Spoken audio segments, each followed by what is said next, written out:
Hi, good afternoon, or good morning, I should say, depending on where you are in the world.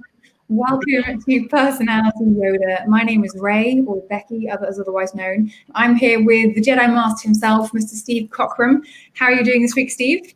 I'm doing very well, thank you, Rebecca. Are you well? I'm very well. Talk to me about what's going on in the UK. What's happening? What's live in your world this week? Well, the joy is that the Masters is on, so that means at least in our lockdown, I've been able to watch some golf, which is quite therapeutic. And believe it or not, I've actually been using my Peloton for about first time in a long time since I hurt my knee. I don't know how it got better, but it just did, and I didn't do any of the exercises the physio told me. But miracle cure. So I've been sitting on my bike doing an hour's cycling each evening, watching the Masters. So I've got a whole weekend of that. So I'm sure that means I can eat whatever I want, and it won't make any difference to my waistline. So there we go. That's probably delusional, but there we go. That's where we are at the moment. Well, I think I remember you saying, actually, you can't out-exercise a bad diet. So I'm just returning your words to you as a nasty. I think that's probably what you told me last time we had this conversation. So you were probably right, and I was probably wrong. But there we go. Anyway, let's move on swiftly. Before we continue down the weight conversation route. Awesome. We are in lockdown in the UK. Very exciting, or not exciting. So we're all at home, actually. We're allowed to meet up with one other person for a walk. So that is our daily outing for exercise, which is good. But everything else is closed. So hence why Steve really does mean he's got a weekend with his bike at home watching the Masters. So yeah, all very exciting. So we are currently starting, or this is our second week in the series of influence and how do you increase your influence depending on what voice type you are and personality type you are. Steve, for those people who weren't able to join us last week, update what did we get? What are we talking about? What were the highlights? Well, I think if I share my screen, that might be the easiest way of doing it. So hopefully you can see me in the ether. We talked about this concept that influence is so valuable in the new world, because basically relationships are more valuable than intellect in the digital world. So learning to understand how to unlock influence, how to keep influence, and how to grow influence is really a hugely valuable commodity. And most people like the concept of it. And clever people say leadership is influence, but what they don't do is they don't actually break down what do you mean. So really there are three stages to influence: establishing trust, which is part one. Then there's really dealing with your own and their wall of self-preservation as to why you might not want to be vulnerable. And then ultimately inside those walls of self-preservation, how do you establish long-term influence and impact in depth accountable relationships? So those are the three stages that really have to be unlocked. And in many ways, I think we gave an overview, hopefully teaser campaign, and that people are back today and going, okay, I really would like to learn for each of the foundational voices over the next 5 sessions. What are the clues, both for myself, but also if I'm coaching or I've got kids or who are a particular foundational voice, how can I develop a masterclass model for each of the 5 foundational voices? So there's my little recap. Is that helpful? Yeah, really helpful. So today, look at this service. It's amazing. There you go. That is Helen. Helen does actually exist in the real world. Say hello to our 8 million listeners. There we go. Look at that. That's the advantage of having a nurturer bringing the care package, you see. They're obviously in a good place at the moment. It's my cup of tea. Live from Texas. There we go. Just a bit of a cross-cultural mix. So, yeah. That's a really helpful recap from last week. And so this week, we're moving on to specifically look at influence and specifically for nurturers. So kick us off, Steve. What are the barriers for nurturers in terms of establishing trust? Great. So if you share my screen again, there we go. And I'm going to go to this slide here, because you remember, establishing trust means you have to sequentially unlock 4 filters: character, chemistry, competence, credibility. And I shared with you then that basically character is really 3 questions. Do I trust you? Are you a person of integrity? Are you for me or for yourself? Chemistry is, do I like you? Do I connect with you? Do I enjoy spending time with you? Competency is, are you confident? Are you confident in the way you can communicate your competence? And do you have a proven track record of success? Then lastly, credibility. Is your competence credibly relevant for me? Are you able to take your competence, apply it to my particular context, challenge, situation, and create a bespoke solution that helps me achieve my goals? Remember, I drew this little picture that some of you will have used from your kind of bicycles or from your locker at school, that they are sequential filters, and every voice has a barrier to establishing trust. So I'm going to go through for the nurturer now a narrative of which one of these four is likely to be the barrier to influence. So the first thing to say, if you think of character with a nurturer, well, nurturers are relational, integrity, they are for others, they're self-giving. There is never an issue with character of a nurturer, that they could not lie if their lives depended on it. And therefore, people of integrity in always for you more than they're for themselves. Of all the voices, character is unimpeachable in a nurturer. So there's no issue with that first filter for trust, which is character. Chemistry is, again, it's very hard not to like a nurturer. They're so kind, they're so empathetic, they're selfless, they're very clever. Do I connect with them? Certain voices may feel they have to be on their best behaviors with nurturers. So if you have a very, very particular nurturer, sometimes the pioneers struggle because it feels like they're always having to be different to who they are. So chemistry is not quite as green, but it's not the biggest issue. And here's the most important thing to understand, and nurturers, I really want you to hear me on this, okay?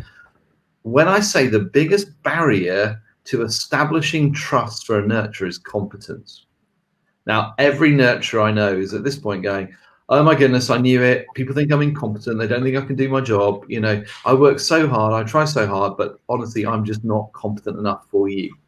That's not what I said, because you need to read the four filters or the three questions. Is a nurturer competent? Always.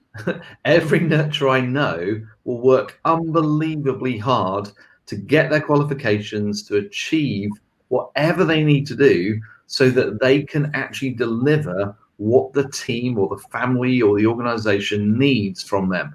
So nurturers are always competent, or if they're not competent, they will go to extraordinary lengths to deal with the fact that they need to train up, they need to practice, because nurturers hate letting people down. So that's the first thing you go, well, hang on then, Steve, if nurturers are always competent, why is competency a barrier to influence? Well, really, we need to go to the next question. It says, are you confident, nurturers, in the way you communicate your competence, and do you have a proven track record of success? Well, nurturers often do have a proven track record of success. But the issue is every nurturer is naturally humble, hates to be the center of attention for too long, very rarely will boast in their own achievements, and will always underplay what the achievements and the skills and the experience they already have. So what will usually happen, nurturers, if you're not careful, is people go, I trust you, I like you, that's character chemistry. You look incredibly competent on paper, and first impressions when I read your resume or look on LinkedIn or I talk with someone about you, but when I meet you, are you prepared to actually at times boast in your competence? Are you prepared to do a little bit of name dropping about who you've worked for, what they've said about you, the clients you've done, the qualifications you have? Particularly if you're American, by the way. There's nothing worse than a British nurturer, because we are understated by culture, and then a nurturer who feels unable to really boast in their competency. So what happens is this. People go, I thought trust was not going to be an issue, but I'm not sure this nurturer is as competent as I need them to be, because they don't sound very confident in their competence. So therefore, every nurturer has to overcome the tendency to underplay their competence and to underplay what they've done. So if you're a nurturer and you're listening to this, or you know someone who's a nurturer and you're trying to help them, as it were, deal with this issue of establishing trust, you have to get them to practice actually boasting in their competence. So I always say to nurturers when I'm coaching them and helping them, go, are you good at what you do? And if I don't get, Steve, I am awesome at what I do, then we go back and practice again. The best ones are, Steve, I'm one of the most gifted in the world at doing this, and you're very lucky that I'm even considering helping you. Every nurturer at this point is dying 1,000 deaths, but that's actually what you need to get to, and you need to be able to have practiced. So tell me a bit about where you've actually worked in the past. So that's where you have to practice. Well, I worked for this company for a while, I served this client for a while, I helped this person, I did this. So nurturers have to practice answering about their competency, not because they're not competent, but because they won't always come across as being confident in their competence and almost being prepared to brag about it. Remember last time I said 90-90 principle, 90% of first impressions are made in the first 90 seconds of meeting someone.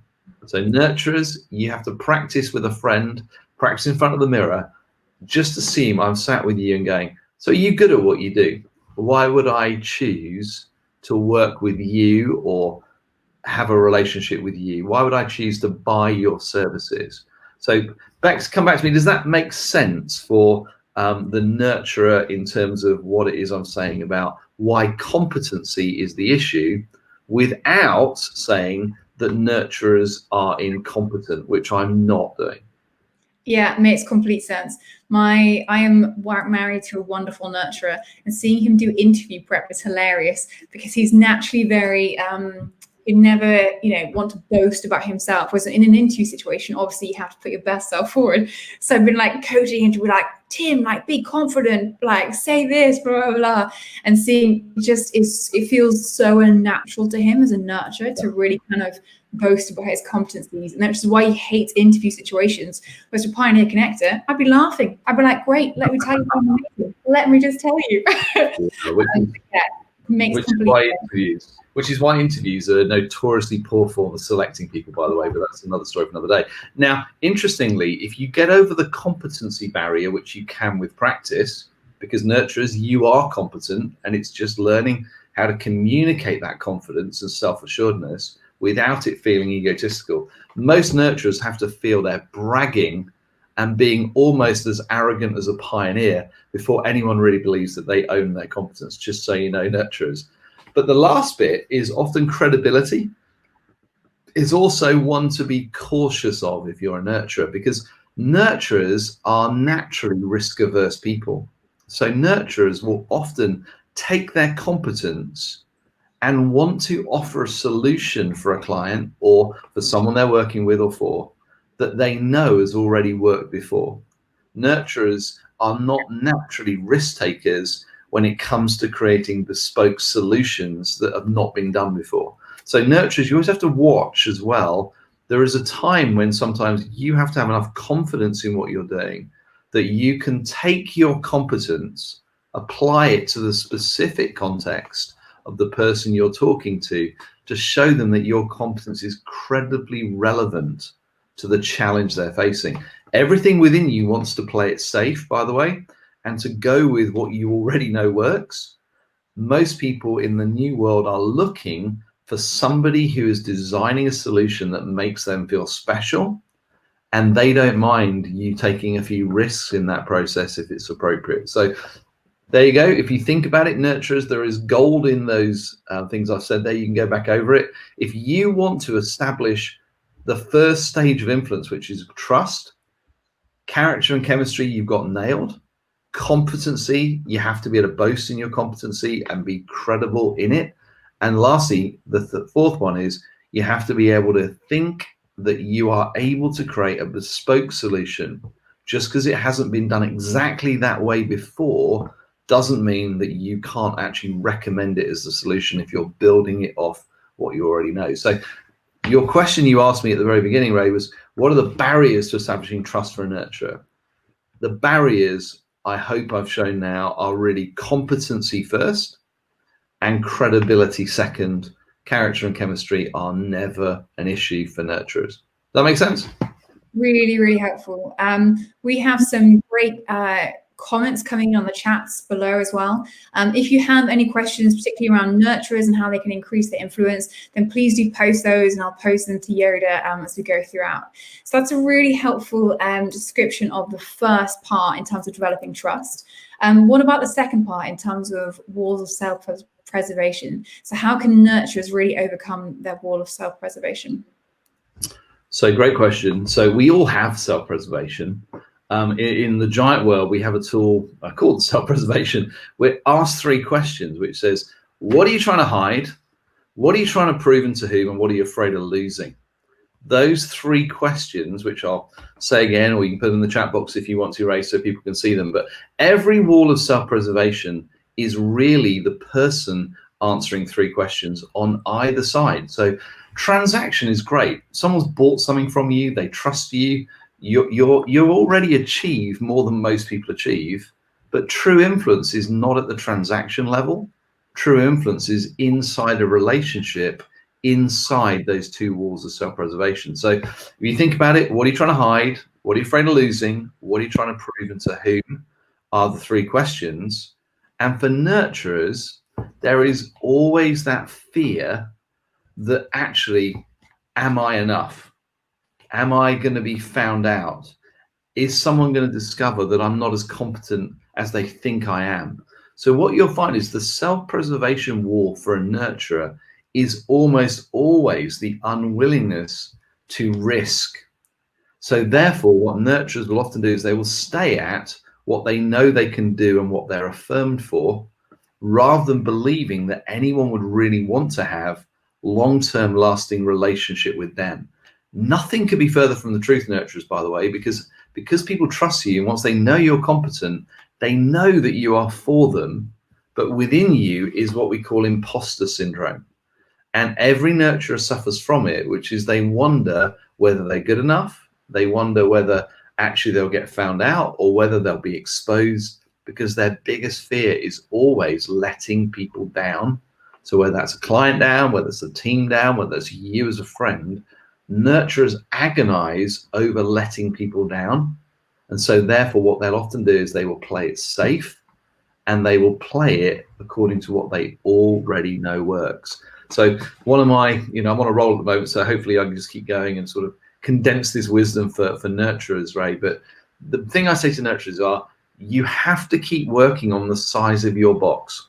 What do I mean by that? Well, a box is a defined set of skills and experiences where you believe that you are competent. So nurturers, if you are not careful, over time your box shrinks. Self-preservation and the fear of letting others down means that you become more risk averse, you become afraid of losing, you hide the fact you don't want to let anyone down. And what happens is then, slowly but surely, the areas in which you're able to function with confidence diminish, and you begin to lose your confidence to do anything new. Now, there's a conspiracy that usually happens is because nurturers are so good at doing the things that they know they're good at, people tend to use them almost indefinitely in that role. So there's a symbiotic protector culture, really, where the person who's using the nurturer loves the fact the nurturer is totally loyal, doesn't want to go anywhere, will do their job well. And the nurturer loves the fact that they're in a trusted environment where they are affirmed for what they do, but they're not being stretched or challenged to grow.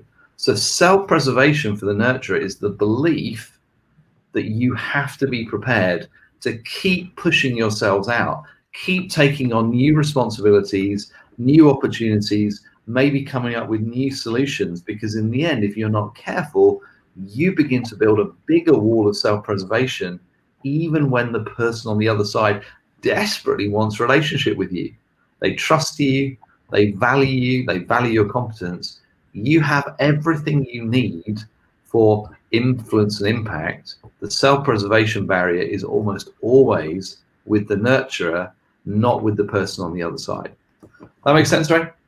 Yeah, it makes complete sense. I didn't know that you could your wall of self-preservation could increase or decrease. That's amazing. That's new knowledge to me. Love that.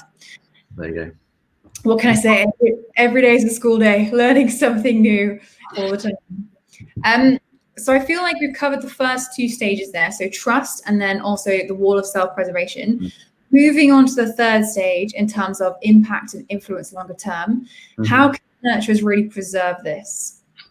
So that's a great question. So let's assume 1 and 2 are done. So you've established trust, you've dealt with your wall of self-preservation, the other person has as well, you're now in relationship. You're now actually able to really be yourself, they're being their self. That's really where huge influence happens and long-term impact. So what we have is we have basically what we call the accidental nurturer. And what I mean by that is that actually nurturers have to understand that there are certain tendencies that they have which will cause them to diminish their influence, even when they've established it. And so therefore, what you'll find is, I put them in bullet point order here. The first one is this, is that the nurturers often tend to work longer and longer and longer. The more they feel responsible for people and relationships, their fear of letting others down is, it's amazing how nurturers don't know how to switch off. And actually over time, their desire to please everyone, not let people down, work harder, harder, harder, don't take first gear recharge. And in the end, physically, mentally and emotionally, nurturers wear themselves out. And when they get to that place, they either have a physical breakdown, emotional breakdown, a mental breakdown, but their tendency is to run away, to almost go, I don't want this responsibility. Let me go back almost to doing what I feel safe doing. So I will, having worked so hard to get to a place of relationship, influence and impact, the tendency is in weariness and exhaustion to almost go, well, let's go back to transaction because I know that I am safe there. So that's one of the things is to keep an eye out for you nurturers. Working harder, longer, faster, in the end will cause you to burn out. And it's very, very hard to maintain that level of influence when everything within you wants to go back. So what they do is, another thing that happens when they're weary is they start to sabotage their own leadership. So they doubt themselves. Remember that box shrinking? They wonder out loud if they're the best person for that role. Nurturers always have to be very, very careful when they're struggling that they don't say things out loud that undermine their influence with other people. And it's another reason why I say that most nurturers need a sponsor. They need people around them who are constantly reminding them of who they are, the gifts they bring, helping them find balance and equilibrium, not being too harsh on themselves, because a nurturer will be their own harshest critic and almost sabotage the fact that they go, I'm not good enough for this role. So the tendency, right, is always to leave the hard-won space inside the walls of self-preservation and to go back to being transactional. Because in a transaction, they feel, I know I won't let somebody down. That makes sense? Yeah, it makes complete sense. I'm just thinking of all the nurturers in my world and how I can kind of see these tendencies in them, particularly my husband, in terms of he just loves to serve people and bless people, and he would spend all of his hours doing that if he could and take no time for himself to rest. Genuinely no time. Around Tim, I think it's gear one time. I think it's time for you to just stop and enjoy life. That's so important. So for example, first gear recharge is essential for nurturers. So if you want to help your nurturers maintain long-term influence and impact with those that they are working with, if I go back to this little diagram here, the only way I know how to do it long-term is for them to actually care for themselves. So you'd be amazed how hard nurturers find it to prioritize their own needs over and above everyone else. But the way I frame it for them usually, hopefully with appropriate support and challenges, to say, if you want to be all you could be in caring for, providing for, serving, having influence that will last, you have to learn how to do this. So you actually load it that if they don't do first gear recharge well, they're actually letting other people down. So that sounds quite manipulative, but it is a great strategy for nurturers, because nurturers, look, if you don't do this, you are not going to be able to serve people the way you want to. And if you do for a season, you're going to burn out in the process. And all of that hard-won influence, all of that relational trust will erode if you burn out and run. So it's almost a non-negotiable. I mean, you give a nurturer a voucher for the spa for the day, they'll give it to somebody else if you don't put their name on it. And that's the thing I love most about them.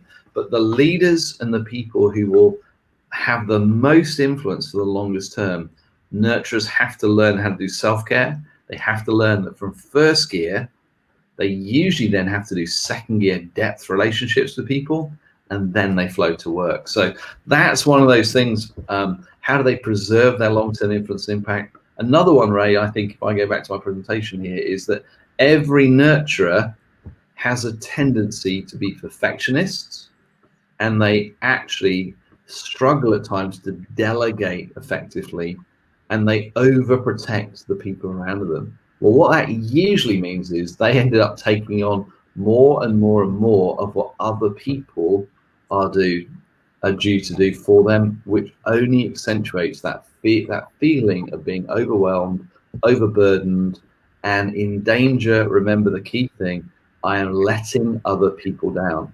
So nurturers, when they fear they're going to let a relationship down, their default is to run back to transaction and to recreate the wall of self-preservation, so that actually, at the very least, I can do the transaction well. Now, 43% of the world's population rate speak nurture as their first voice. 70% of those are women. Okay, so you work that out. 70% of 43 is roughly 30% of the 50. So 60% of all women speak nurture as their first voice. So I know, obviously, I get accused of being incredibly woke and into diversity and all these things, but please, if you are involved in diversity and inclusion and you are desperate to have more representation of women in senior leadership roles, in board positions, executive roles, this is one you need to understand. Because if you don't sponsor nurturers, champion nurturers, refuse to let them undermine their influence and self-sabotage, because every nurturer needs help to go up every rung in the career progression of an organization, because they always think someone's better than they are. They don't want to compete directly with people. And the moment they get overwhelmed, everything within them wants to go, I knew I wasn't capable of functioning at this level. I'm going to go back a level to where I feel safe and where my box is a comfortable one. So most nurturers will need sponsors. They will need institutional structural sponsorship, and they will need understanding and help to say, guys, the tendency you will have is always to underestimate your gifting, your leadership, your competence, and you will always default back to transaction when you feel threatened, under pressure. All those things go with it. So I'm a massive champion for nurturers. I think they are the most incredible voice, and organizations which learn how to harness nurturers will perform way greater than any other.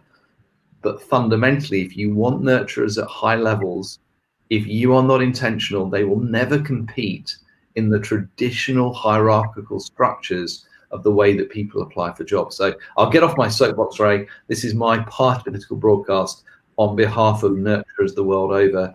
And I obviously have three lovely daughters, and I'm busy trying to make sure the world is a little bit easier for them. Well, none of them are nurturers, interestingly, but that's by the by. Thoughts? Make sense? Ask questions? Yeah, I love it. There's such helpful stuff in there. I feel like I'm going to have to rewatch this episode to get all the nuggets of gold out in terms of how we can support nurturers. You, and your last point, you really touched on how other voices can help nurturers increase their influence. I'd love you in our last few minutes to kind of really expand on that, because we all know nurturers, we've got them in our families and our teams. How do we really champion them and make sure that their voice is heard? Yeah, great question. I think the first thing is use 5 voices to help them understand what they bring as a superpower. So the reason I love voices above everything else is because it's the only thing I've ever seen as a personality tool which has actually led nurturers to grow to 8 foot tall and believe that they have a unique and special and needed contribution in the life of the team. So if nurturers don't understand their tendencies, then they will always self-sabotage. So you have to put into your ecosystem a vocabulary and language which causes even some of the louder, more arrogant, slightly more competitive voices to understand that nurturers are invaluable incredibly competent, and needed in what's there. So that's the first thing. The culture has to celebrate the superpower of nurturers. The second thing I'd say is the culture has to champion, almost with positive discrimination, nurturers. So I'm not sure whether you can ever create a kind of short list of nurturer only for jobs. I would love to do an assessment with every single member of parliament in the UK and every single political leader in the US to work out how many nurturers are represented in the 650 members of parliament in the United Kingdom. If you ask me how many, I would say if there are more than 10, I will be stunned. It could be 0, because the way that adversarial system works is a complete turn off. And if British politics is a struggle, then American politics is even more competitive and even more about raising money. You imagine how many nurturers love going out asking people to raise money to fund their campaigns.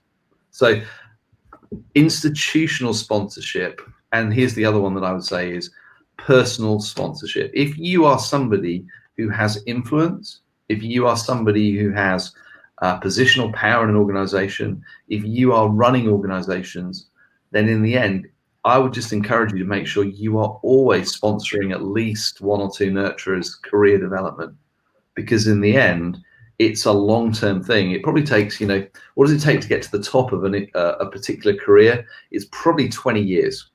You look at really how long it takes to get from out of college, probably mid-40s by the time you really are leading and shaping, because most of the people on the boards and the exec teams are usually, unless it's a tech company, are often in the 50 type range. But if you lost them when they were 25 or 30 or whatever it might be, so I would say personal sponsorship. And my last one would be, you have to recognize that most nurturers will find huge value in their families, and most nurturers will want to have a family, because in the end they are human beings before they're human doings, unlike me.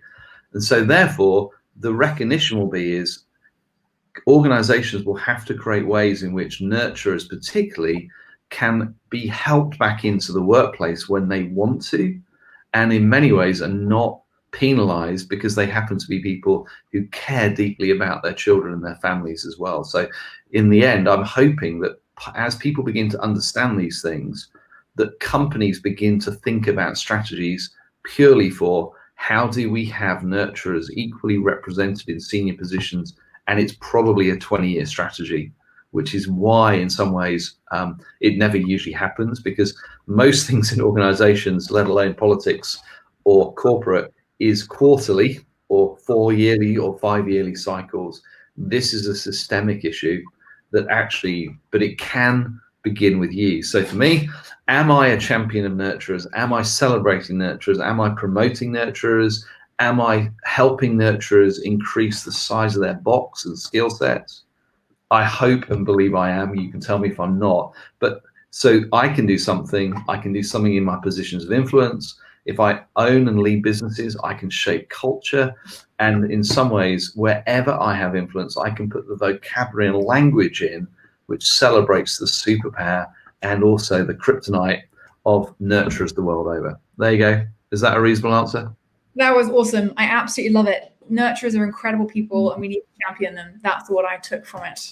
I hope that this episode, of all the episodes we've ever done, is the one that gets shared the most, because 43% of the world in every culture need to hear this one. So there you go. I've been coming, as Fred Truman would say, I've been coming off my long run today. That's a cricketing analogy for you Americans, by the way. But it's interesting that as a pioneer, I feel more passionate about this than I do about creating opportunities for pioneers, because pioneers tend to do it for themselves anyway. But we'll come to them in week 5. We will come to them in week 5. Last but not least, we would love to hear any thoughts or questions which you have for us over here at Personality Yoda. Please do send them to the email address on the screen and we will be sure to include them in the show. We are taking one break next week. We'll be back the following week. And the following week, we're looking at Guardians, I think.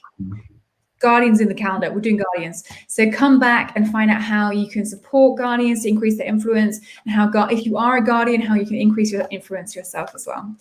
Any last thoughts from you, Steve, before we sign off? No. When I say no, that usually means yes, I obviously. know.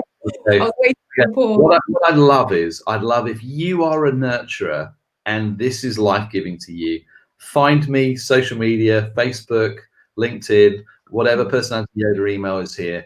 I'd love to hear the stories, and I will always take time for a nurturer. Every nurturer looks at someone like me and goes, well, they're far too busy for someone like me. So any nurturer who wants to actually have 20 minutes with me, okay, find me on social media. Say, Steve, could you have 20 minutes with me to think through how I increase my influence? I will do that for any nurturer anywhere in the world that's brave enough to actually ask. So there you go. There's your challenge. Open invitation, folks. There you go. One not to be missed. Have a fantastic week, and we will see you same time, same place. Not next week, but the following week. And have a fantastic week in the meantime. Bye.